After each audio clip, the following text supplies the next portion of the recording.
Bendiciones, amados y amadas, en este precioso día. Mi nombre es Marcos Pérez y hoy vamos a entrar en una enseñanza a la cual nos va a iluminar, revelar, formar y educar, porque vamos a despejar interrogantes como ¿qué es el Evangelio? ¿Qué es la verdad? ¿Cuál es el plan de salvación? Y si la Escritura nos confirma de que hay que creerla desde Génesis hasta Apocalipsis para ser salvos. Quédese conmigo en este día e investiguemos juntos estos interrogantes.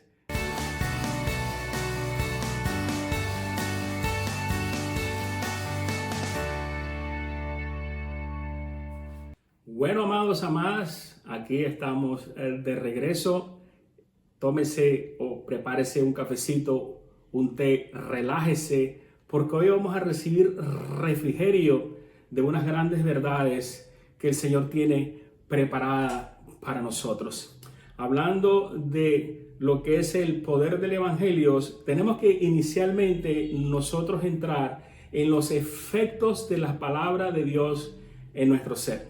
Por eso que el libro de Hebreos capítulo 4 en el versículo 12 nos dice que la palabra de Dios es viva y es eficaz. Y con justa razón, porque el término griego que traduce eficaz significa enérgico. La idea es también de transmitir ¿qué? Transmitir energía, transmitir actividad intensa y vibrante dentro de nosotros. Por eso es que el libro de Hebreos, cuando dice que la palabra de Dios es viva y eficaz, ella hace un efecto en cada uno de nosotros. Es más, el mismo Jesús lo confirma en Juan capítulo 6 a la altura del versículo 63, y él nos dice: la palabra que yo he hablado son espíritu y son vida. La palabra que yo os he hablado son espíritu y son vida. Y como la escritura es tan rica y tan que ella misma se interpreta a sí misma, años después Pablo también nos da una referencia a ello, ya haciéndole un efecto en su corazón, en su mente, en su espíritu, a él personalmente. Y él le escribe una carta a Tesalónica, a la altura de Primera de Tesalonicenses, capítulo 2, versículo 13, cuando él le escribe y le dice: la carta que yo les he enviado no ha sido escrita por hombres, sino según es verdad, la palabra de Dios, la cual actúa poderosamente en ustedes los creyentes. Entonces, así que la palabra de Dios no puede tomarse a la ligera, o menos, o sonidos sin sentido, o simplemente algo escrito en papel y tinta. Al contrario, la palabra de Dios es viva, la palabra de Dios es espíritu, la palabra de Dios es activa, la palabra de Dios es enérgica, la palabra de Dios actúa efectivamente en todos aquellos que la creemos. Por eso es que inicialmente le hago este preámbulo, porque tiene que haber una determinación de parte de nosotros para que esa palabra activa, enérgica, actúe en nosotros y se lleve a cabo por la cual ella fue enviada. La Biblia deja bien claro que la relación y la acogida de quienes la escuchan determina, oído esto, determina el grado de la obra que va a hacer o el cambio de esa circunstancia. Por ejemplo, vamos a darle un ejemplo sencillo del poder de la palabra cuando es transmitida o cuando es enseñada o cuando es predicada. Santiago capítulo 1 versículo 21 dice: por lo cual, desechando toda inmundicia y abundancia de malicia. Acuérdese de estas palabras: inmundicia y malicia. Recibid con mansedumbre la palabra implantada, la cual puede salvar vuestras almas, la cual tiene acceso, tiene la habilidad. Pero hay algo que nosotros vamos a aprender hoy. Tal vez muchos lo sabemos, otros lo vamos a aprender hoy. antes que la palabra de Dios pueda hacer el efecto, entonces es necesario que esa palabra también tenga dos cláusulas muy importantes que la habla aquí Santiago. Santiago habla de la inmundicia y Santiago habla de la malicia o picardía. O sea que estas dos cosas tenemos que nosotros accionar en nuestro ser y desecharlas con el fin de que la palabra de Dios pueda hacer el efecto por la cual Dios quiere bendecirte, Dios quiere prosperarte, Dios quiere sanarte en este día. Y yo declaro esa sanidad en el nombre de Jesús en este día sobre tu vida, sobre tu mente, sobre tu cuerpo y sobre tus emociones. Pero inicialmente tenemos que hacer dos acciones, amado. Tenemos que hacer dos acciones, amada. Tenemos que quitar de nosotros la inmundicia. ¿Qué es la inmundicia bíblicamente? La inmundicia denota que una complacencia perversa en lo que es licencioso o impuro. O sea, una acción interna dentro de nuestro corazón que no queremos nosotros soltarla, no queremos nosotros dejarla. La reservamos dentro de nosotros, la atesoramos para seguir haciéndola. Entonces, algo impuro, algo licencioso. Es una actitud entonces que cierra ¿qué? La mente y el corazón, y la influencia de la palabra de Dios entonces no puede hacer el efecto. Por ejemplo, y hay muchos ejemplos, y hoy le voy a traer varios de ellos, de que esa es la razón principal por la cual las personas no reciben el poder de la palabra en su ser. Y de hecho, en Romanos capítulo 9, versículo 20, está escrito: más antes, oh hombre, ¿quién eres tú para que alterques con la palabra de Dios? Entonces, cuando hay algo licencioso, cuando hay algo impuro, cuando hay algo perverso dentro de nosotros, inmediatamente el subconsciente y la mente y el corazón no arrepentido empieza a altercar, buscar excusas, buscar anclas en la cual le permita a esa persona seguir en la actividad licenciosa, maliciosa, impura y pícara en la cual está viviendo. Es más, el mismo Job en el capítulo 40 y a la altura del versículo 2, él dice: es sabiduría contender con el omnipotente. Entonces siempre hay una contienda, siempre hay un rechazo, siempre hay una razón, independientemente de los líderes religiosos o de las religiones, o inclusive de la vida o sus experiencias personales con alguien, con algo o con una oración no contestada. Siempre va a haber una razón en la cual el hombre busca ampararse, protegerse con un escudo de no recibir esa palabra para no dejar lo cual ya Dios lo ha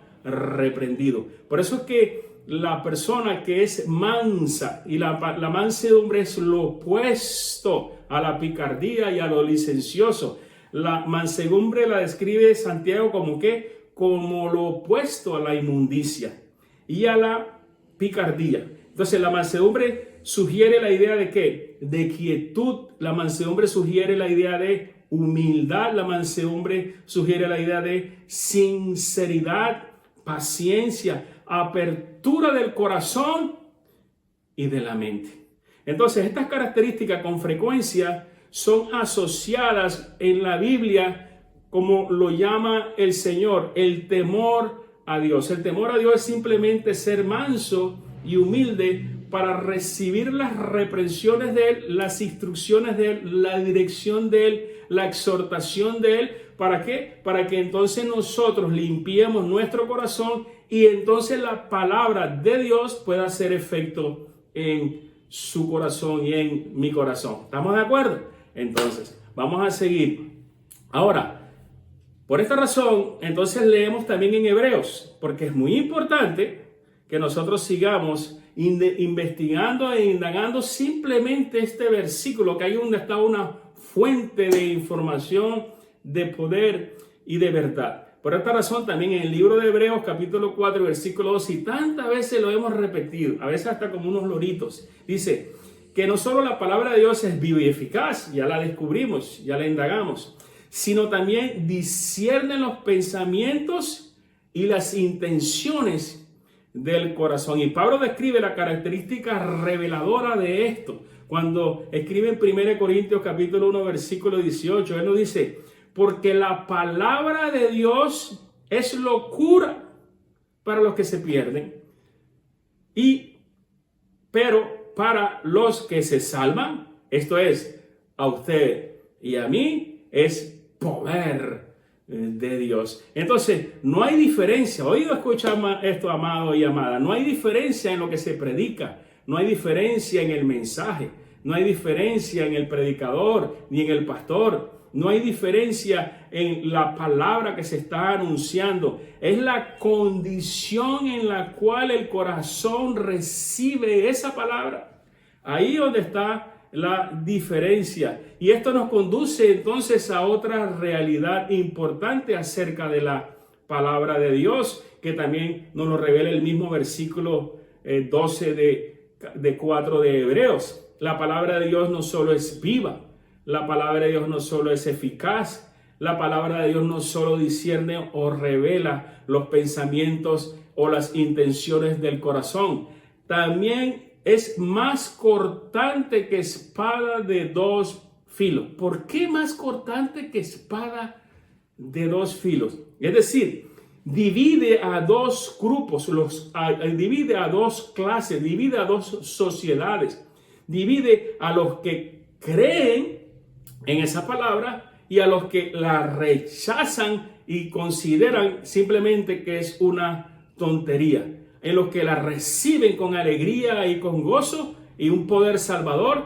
y para todos aquellos entonces por tener picardía en su corazón simplemente la rechaza. Y entendiendo esto, el mismo Jesús, cuando caminó sobre esta tierra, Él nos revela y nos dice en un sentido más claro y más explícito.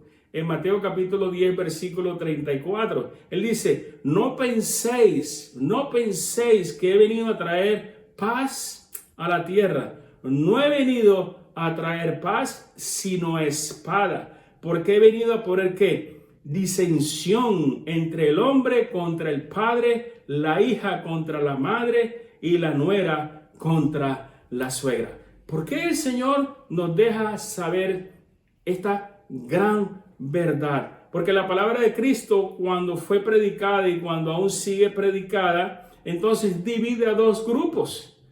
Inclusive hay familias que por su ideología, por su conocimiento, por su cambio, por su transformación al evangelio, lógicamente divide a aquellos que quieren permanecer en su vida licenciosa. Entonces la palabra de Dios es la espada. Por eso que dice que la palabra de Dios es que lo que nosotros leímos aquí, la palabra de Dios es la que discierne las intenciones del corazón y es una espada. Y esa misma espada fue la que Juan vio en la isla de Pasmo cuando estaba reclutado o estaba preso, y él tuvo una revelación de las cosas que vendrían para estos tiempos que estamos viviendo hoy en Apocalipsis capítulo 1, a la altura del versículo 16. Él vio a Jesús que de su boca salía una espada de doble filo, su palabra, su verdad, su verbo, su sustancia, como nosotros hemos visto en enseñanzas pasadas. Entonces, amados, es necesario disponer nuestro corazón, es necesario nosotros reeducar nuestra mente, es necesario nosotros dejar todas aquellas cosas que sabemos que no están acorde ni a Dios, ni a la palabra, ni a la familia, ni a nosotros mismos, para que entonces la palabra de Dios pueda transformarte, bendecirte, sanarte, libertarte y darte la paz que tú necesitas. En esta gran verdad de que Juan ve una revelación de Jesucristo, que de su boca salía una espada aguda de dos filos, entonces nosotros tenemos que ir al siguiente nivel. ¿Qué es esa verdad? ¿Qué es lo que salía de su boca. ¿Qué es lo que en Apocalipsis Juan nos escribe y nos está tratando de dar esa ilustración tan profética? Juan capítulo 17, en el versículo 17, nos dice: santifícalos en tu verdad, tu palabra es verdad. Entonces yo hago una pregunta en este día: ¿qué es la verdad? Porque hay mucha controversia sobre la tierra, sobre esta verdad, pero yo hago una pregunta: ¿qué es la verdad bíblica? ¿Qué es lo que el Señor nos está diciendo de cuál es su verdad? La palabra de Dios sabemos que es verdad, así la tenemos, así la conocemos, y la palabra de Dios es liberadora, la Biblia es liberadora, la palabra de Dios es verdad, eso todos estamos conscientes a ello, y nos enseña que Dios es el creador de los cielos y de la tierra. Claro que sí, pero conocer que Dios es creador del cielo y de la tierra nos da a nosotros la pauta de ser salvos por esa verdad. Pues yo considero que no. Entonces, para creer que Dios creó los cielos y la tierra, ¿es liberado el hombre del pecado simplemente con el hecho de que conocer de que Dios es creador de los cielos y la tierra? Aunque está escrito y es su verdad. Claro que no. Así que aunque es verdad y parte de esa enseñanza de la palabra de Dios de que Él creó los cielos y la tierra es verdad, pero esa verdad de que es creador de los cielos y la tierra ¿nos hace libres? Creo que no. Entonces, esto no es la verdad de que habló Cristo en Juan 8:32. ¿Qué es lo que habló Cristo en Juan 8:32? Y apúntelo. Y conoceréis la verdad, y la verdad os hará libres. Y conoceréis la verdad, y la verdad os hará libre. Es verdad que hubo un diluvio sobre la faz de la tierra en los días de Noé, como lo registra Génesis, a la altura del capítulo 7. Sí, claro, es una verdad, hay pruebas de ello, pero esa verdad nos libra a nosotros de la esclavitud y del pecado espiritual. Creo que no. Es verdad que Moisés recibió los 10 mandamientos en tablas de piedra de parte de Jehová en el monte. Sí, claro que esa es una verdad, pero esa verdad nos da a nosotros la libertad de entrar al reino de los cielos. Hoy por hoy, creo que no. Es verdad que Cristo sanó a muchos enfermos milagrosamente y echó fuera demonios cuando estuvo sobre la faz de la tierra, en donde nosotros los encontramos en los evangelios. Claro que es verdad, pero esa verdad de lo que Él hizo nos salva a nosotros y nos da a nosotros acceso a entrar a la eternidad. Creo que no. Entonces, ¿de qué verdad está hablando aquí de la Escritura? Y prestemos atención en lo que el Señor nos quiere enseñar hoy, porque de esto depende nuestra alma y de dónde nosotros estamos parados en la Escritura. Santiago capítulo 2, versículo 19 hace una gran referencia a esto cuando él sí entendió cuál era esa verdad.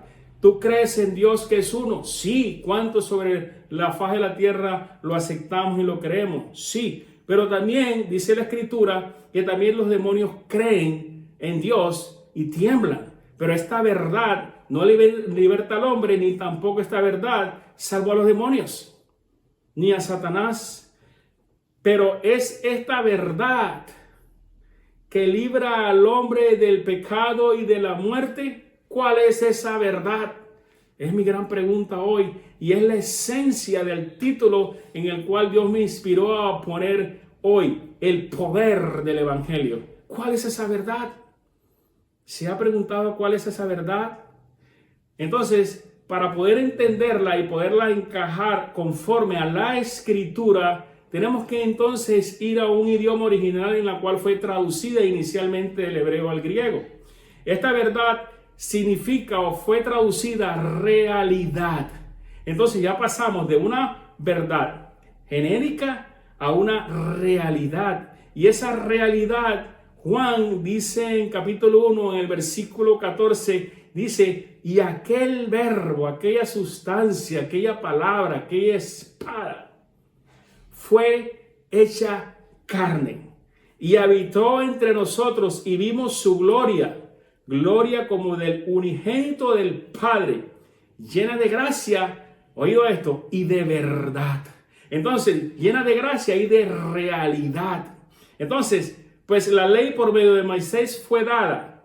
Pues la ley, versículo 17, pues la ley por medio de Moisés fue dada, pero la gracia, la verdad, la realidad, el ejemplo, la revelación palpable vinieron por medio de Jesucristo. Entonces hay una diferencia entre una verdad y una realidad.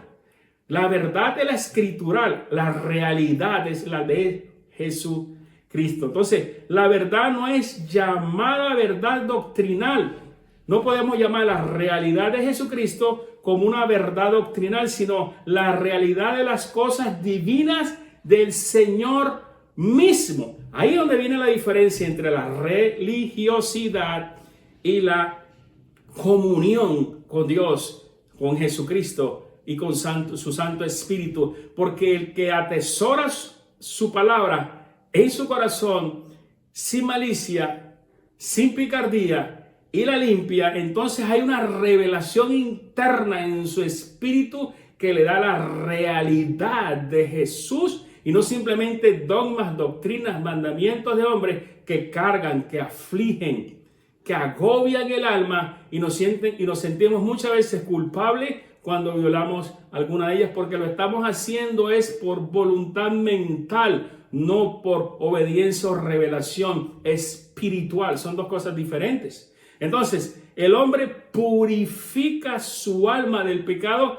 cuando obedece la verdad, cuando obedece la realidad. Y ya sabemos cuál es esa realidad.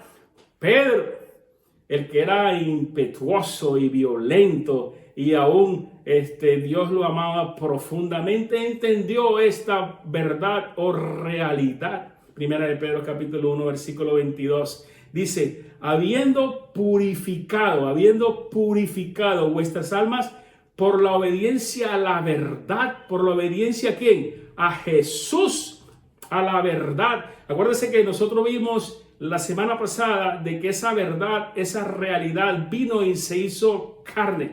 Entonces, cuando hay una relación personal con Jesucristo, no por letra, sino por espíritu, entonces Él se hace real en nosotros y habita en nosotros, porque lo único que habita en nosotros es la palabra de Dios, que es la realidad de Jesucristo. Entonces dice, habiendo purificado vuestras almas por la obediencia a la verdad, mediante el Espíritu, hace un énfasis muy profundo aquí en el versículo 23, siendo renacidos no de simiente corruptible, sino de incorruptible por la palabra de Dios que vive y permanece para siempre. Y Efesios capítulo 1 versículo 13 lo reconfirma cuando dice, en Él, en Jesucristo, lógicamente, también vosotros, habiendo oído la palabra de verdad, su realidad, su esencia, el evangelio de vuestra salvación, y habiendo creído en él, fuiste sellado con el espíritu de la promesa. ¿Me siguen al hilo? ¿Estamos conmigo? ¿Estamos en la escritura? ¿Estamos entendiendo las diferencias doctrinales de la realidad mental, carnal, religiosa y el fundamento bíblico conforme a la realidad, el fundamento de la esencia misma del verbo de Jesús? Entonces, esta verdad tiene poder, esta realidad tiene poder. La persona misma de Dios en Cristo tiene poder de purificar el alma, que es su misma palabra. La palabra que el evangelio es anunciada. ¿Cuál es la palabra que el evangelio es anunciada? Es la verdad que salva al hombre, es el evangelio. Pero entonces yo haría otra pregunta. ¿Qué es el evangelio? Ya entendimos qué es la verdad. Ya entendimos y comprendimos que Él es la realidad. Pero yo hago otra pregunta. ¿Qué es el Evangelio?